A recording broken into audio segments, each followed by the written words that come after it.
ఎవరైనా ఇంటికి గెస్టులు వచ్చినప్పుడు ఇలా సింపుల్గా ఆలూ పలావ్ చేసి పెట్టండి. వాళ్ళు ఇష్టపడతారు. సింపుల్ అండ్ టేస్టీగా తక్కువ మసాలాతోటి మనం తినిన తర్వాత ఎలాంటి హెల్త్ ప్రాబ్లమ్స్ రాకుండా, గ్యాస్ ట్రబుల్స్ అలాంటివి రాకుండా సింపుల్గా మనం హెల్తీగా 10-15 మినిట్స్లో బిర్యానీని ప్రిపేర్ చేసుకోవచ్చు. అది ఎలాగో చూద్దాము. ఇప్పుడు నేను ఎసరు పెట్టేసుకొని ఎసరులోకి బిర్యానీ మసాలాలు వేసేసుకొని మరిగించుకుంటున్నాను. మనం ఈ ఎసరు ఏంటంటే ఒక గ్లాస్ బియ్యానికి 2 గ్లాసులు వాటర్ చొప్పున వేసుకోవాలి. మనం ఎంత రైస్ వేసుకుంటున్నాం అనే దాన్ని బట్టి, ఎంతమందికి చేస్తున్నాం అనే దాన్ని బట్టి నేను ముందుగా ఇలా ఫ్రైడ్ ఆనియన్స్ వేయించుకుంటున్నాను. ఇలా వేయించుకున్న తర్వాత నేను వేయించడానికి కొంత ఆయిల్ ఎక్కువే వేశాను. ఇది త్వరగా వేగడానికి. దాంట్లోంచి కాస్త ఆయిల్ తీసేసి దాంట్లో సగం మాత్రం అంటే 2 స్పూన్ల వరకు ఆయిల్ మాత్రమే ఉంచి ఇలా పెద్దగా కట్ చేసి పెట్టుకున్న ఈ ఆలుగడ్డలను వేసేసుకున్నాను. మనకి ఆలుగడ్డలు పెద్ద పెద్దగా ఉంటేనే బిర్యానీ బాగుంటుంది. మనకి చిన్న ముక్కలు చేసుకుంటే ఇవి స్మాష్ అయిపోతాయి ఉడికిన తర్వాత. అందుకని నేను ఇలా కాస్త పెద్దగానే చేసుకున్నాను. దీంట్లోకి 2 స్పూన్ల వరకు అల్లం వెల్లుల్లి పేస్టు, అలాగే పచ్చిమిర్చి వేసి నూరుకున్న పేస్ట్ని 2 స్పూన్ల వరకు వేసుకొని కాస్త మంచి స్మెల్ వచ్చే వరకు వేయించుకోవాలి. తర్వాత దీంట్లోనే 1 స్పూన్ వరకు ధనియా పొడి వేసుకోవాలి. పావు టీ స్పూన్ అంతా గరం మసాలా పొడి కూడా వేసుకొని బాగా మిక్స్ చేసుకోవాలి.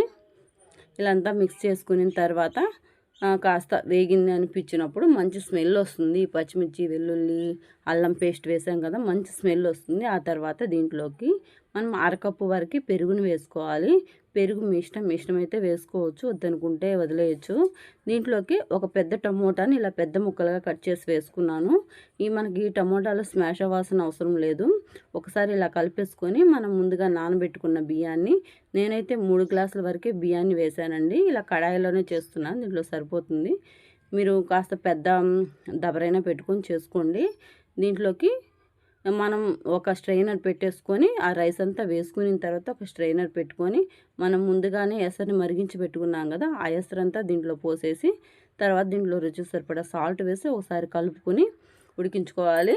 కాస్త ఒక 5 మినిట్స్కే ఉడికిపోతుంది. తర్వాత దీనిపైన కాస్త కొత్తిమీర, పుదీనా చల్లుకొని ఒకసారి బాగా మిక్స్ చేసేసుకొని మూత పెట్టుకొని సిమ్లో పెట్టుకొని మరో 2 మినిట్స్ ఉడికించుకుంటే మనకి ఆలు పులావ్ ప్రిపేర్ అయిపోతుంది సింపుల్గా. మీరు ఎప్పుడైనా సింపుల్గా ఏదైనా రైస్ చేయాలనుకోవాలి, తొందరగా చేసుకోవాలనుకున్నప్పుడు ఇలాగా మీరు ట్రై చేయండి, మీకు కూడా నచ్చుతుంది. చాలా బాగుంటుంది కూడా. చివరిగా మనం మొత్తం ఉడికిన తర్వాత స్టవ్ ఆఫ్ చేసేసుకొని మనం ఈ పచ్చిమిర్చి అలాగే కొత్తిమీర, బ్రౌన్ ఆనియన్స్ తోటి నేను గార్నిష్ చేసుకుంటున్నాను. చాలా అంటే చాలా బాగుందండి ఈ ఆలు పులావ్. మీరు కూడా ట్రై చేయండి. మీకు కానీ ఈ రెసిపీ నచ్చితే ఒక లైక్ చేయండి, సబ్స్క్రైబ్ చేసుకోండి, కామెంట్ చేయండి పులావ్ ఎలాగుందో.